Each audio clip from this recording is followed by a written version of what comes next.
സ്നേഹമുള്ള അധ്യക്ഷൻ, കേരളത്തിൻ്റെ വ്യവസായ IT AI വകുപ്പ് മന്ത്രി PK കുഞ്ഞാലിക്കുട്ടി സാഹിബ്, പ്രിയപ്പെട്ട പാണക്കാട് സെയ്ദ് സാദിഖ് അലി ശിഹാബ് തങ്ങൾ, CP ജോൺ, പ്രിയപ്പെട്ട KP മജീദ് സാഹിബ്, വേദിയിൽ ഉപവിഷ്ടരായിരിക്കുന്ന മറ്റ് വിശിഷ്ട വ്യക്തികളെ, പ്രിയ സഹോദരി സഹോദരന്മാരെ, സുഹൃത്തുക്കളെ,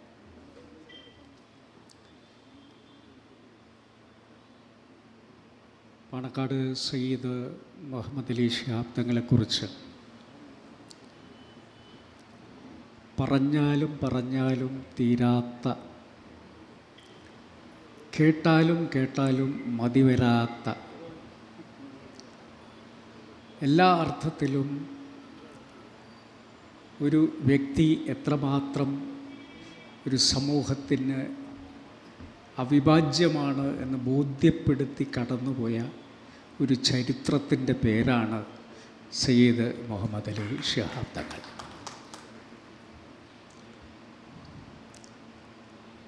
അദ്ദേഹത്തിൻ്റെ രാഷ്ട്രീയവും ആത്മീയവും സാമൂഹികവുമായിട്ടുള്ള ധാരാളം കാര്യങ്ങൾ ഇവിടെ അവതരിപ്പിച്ചിട്ടുണ്ട്. പക്ഷെ അതിനപ്പുറം ഒരു സാംസ്കാരിക വ്യക്തിത്വം കൂടിയായിരുന്നു ശിഹാബ് തങ്ങൾ. അദ്ദേഹത്തിൻ്റെ പഠന കാലഘട്ടത്തിൽ ഈജിപ്തിൽ നിന്നും നിരന്തരമായി ചന്ദ്രിക പത്രത്തിന് വേണ്ടി വിദേശ രാഷ്ട്രീയത്തെക്കുറിച്ച് എഴുതിക്കൊണ്ടേയിരുന്ന ആളാണ്. അദ്ദേഹം തിരിച്ചെത്തിയ ശേഷവും തനിക്ക് പറ്റാവുന്ന എല്ലാ ആനുകാലികങ്ങൾക്കും അദ്ദേഹം ലേഖനങ്ങൾ അയച്ചു കൊണ്ടേയിരുന്നു. അന്ന് അദ്ദേഹം പ്രസ്ഥാനത്തിൻ്റെ പദവിയൊന്നും ഏറ്റെടുത്തിട്ടില്ല. അതിനു മുമ്പ് തന്നെ ഒരു എഴുത്തുകാരനായിട്ടാണ് സയ്യിദ് മുഹമ്മദ് അലി ശിഹാബ് തങ്ങൾ അറിയപ്പെടുന്നത്. അദ്ദേഹത്തിൻ്റെ എല്ലാ ലേഖനങ്ങളും സമാഹരിക്കാനുള്ള ഒരു ഭാഗ്യം എനിക്ക് കിട്ടി.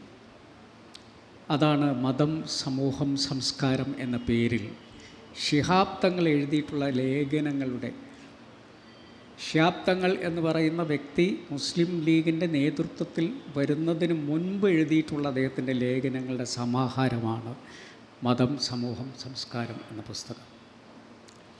അത് പ്രകാശിപ്പിക്കാൻ വന്നത് പ്രശസ്തനായ ജ്ഞാനപീഠം ജേതാവ് MT വാസുദേവൻ നായർ. അദ്ദേഹം ഇത് വായിച്ചിട്ട് പറഞ്ഞത്, ശിഹാബ് തങ്ങളുടെ ചരിത്രം തന്നെ രേഖപ്പെടുത്തേണ്ടതാണ്. അതുകൊണ്ട് ശിഹാബ് തങ്ങൾ ഇരിക്കുന്ന വേദിയിൽ അദ്ദേഹം പറഞ്ഞു, നിങ്ങളുടെ ഒരു ആത്മകഥയാണ് ഇനി അടുത്തതായി എഴുതേണ്ടത് എന്നാണ്. ആ ആത്മകഥ അദ്ദേഹം എഴുതി തുടങ്ങുകയും അത് പൂർത്തീകരിക്കാൻ കഴിയാതെ വന്നപ്പോൾ ഒരിക്കൽ എന്നെ വിളിച്ച്, ഇത് നീ പൂർത്തീകരിക്കൂ, നിൻ്റെ പേരിൽ ഇതൊരു ജീവചരിത്രമാക്കി ഇറക്കൂ എന്ന് പറയുകയും, പറഞ്ഞു തീരാത്ത ജീവിതം എന്ന പേരിൽ അത് ഞാൻ പുസ്തകമാക്കി പുറത്തിറക്കുകയും ചെയ്തിട്ടുണ്ട്. അതിൽ പറഞ്ഞിട്ടുള്ള കാര്യങ്ങൾ ശിഹാബ് തങ്ങൾ നേരിട്ട് അദ്ദേഹത്തിൻ്റെ ജീവിതത്തെക്കുറിച്ച് പറഞ്ഞിട്ടുള്ള കാര്യങ്ങളാണ്. അത്രമാത്രം സാംസ്കാരികമായ ഒരു, ഏത് പുസ്തകമേളകളിൽ പോകുമ്പോഴും പുസ്തകങ്ങൾ ശേഖരിക്കുന്ന, പ്രത്യേകിച്ച് അറബ് പുസ്തകങ്ങൾ ശേഖരിക്കുന്ന ഒരു സ്വഭാവം അദ്ദേഹത്തിനുണ്ടായിരുന്നു. അതുപോലെ തന്നെ ആ കാലഘട്ടത്തിൽ ഇസ്ലാമികമായിട്ടുള്ള ഒരു ചിത്രീകരണം അദ്ദേഹം റേഡിയോയിൽ അദ്ദേഹം സ്ക്രിപ്റ്റ് എഴുതിയിട്ട് അവതരിപ്പിച്ചിട്ടുണ്ട്. അപ്പോൾ അതിലേക്ക് ഖുർആൻ പാരായണത്തിൻ്റെ ആവശ്യമുണ്ടായപ്പോൾ അദ്ദേഹം തൻ്റെ കൊച്ചനുജൻ സാദിഖ് അലി ശിഹാബ് തങ്ങൾ ഒരു കുട്ടിയായിരിക്കുമ്പോൾ സാദിഖ് അലി ശിഹാബ് തങ്ങളെ കൊണ്ടാണ് അതിലെ ഖുർആൻ പാരായണം ചെയ്യിച്ചിട്ടുള്ളത് എന്ന് ശിഹാബ് തങ്ങൾ പറയുകയുണ്ടായി.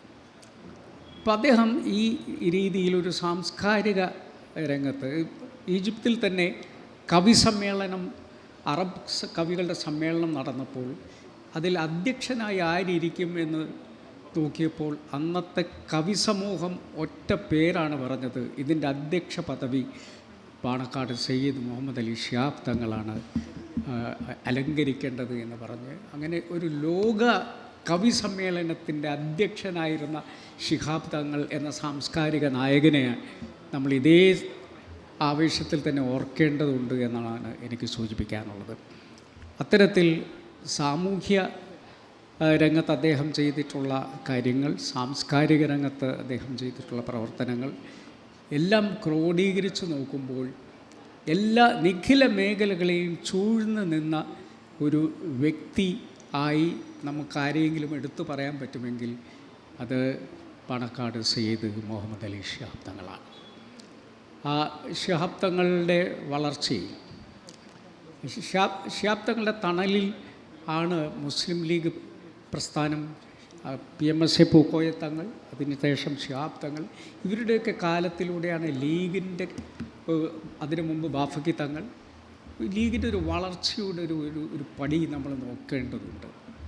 ഇപ്പോൾ നമ്മൾ ഇരിക്കുമ്പോൾ നമ്മൾ കാണുന്ന PK കുഞ്ഞാലിക്കുട്ടി സാഹിബ് എന്ന് പറയുന്ന ആ ഒരു രാഷ്ട്രീയ പ്രൊഡക്റ്റ് ആരുണ്ടാക്കിയെന്ന് ചോദിച്ചാൽ അത് പാണക്കാട് കുടുംബം ഉണ്ടാക്കിയിട്ടുള്ള പ്രൊഡക്റ്റ്.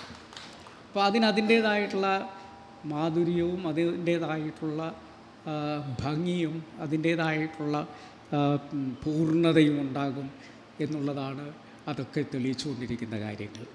അങ്ങനെ പാണക്കാട് കുടുംബത്തിൻ്റെ ഒരു പരമ്പര എടുത്തു നോക്കിക്കഴിഞ്ഞാൽ, അതിൻ്റെ മുമ്പ് വന്നിട്ടുള്ള പരമ്പരകൾ എടുത്തു നോക്കിക്കഴിഞ്ഞാലും നമുക്കത് കാണാം. ഒരു സൂഫി പാരമ്പര്യവും കൂടി അതിലേക്ക് ലയിച്ചു വന്നിട്ടുണ്ട്.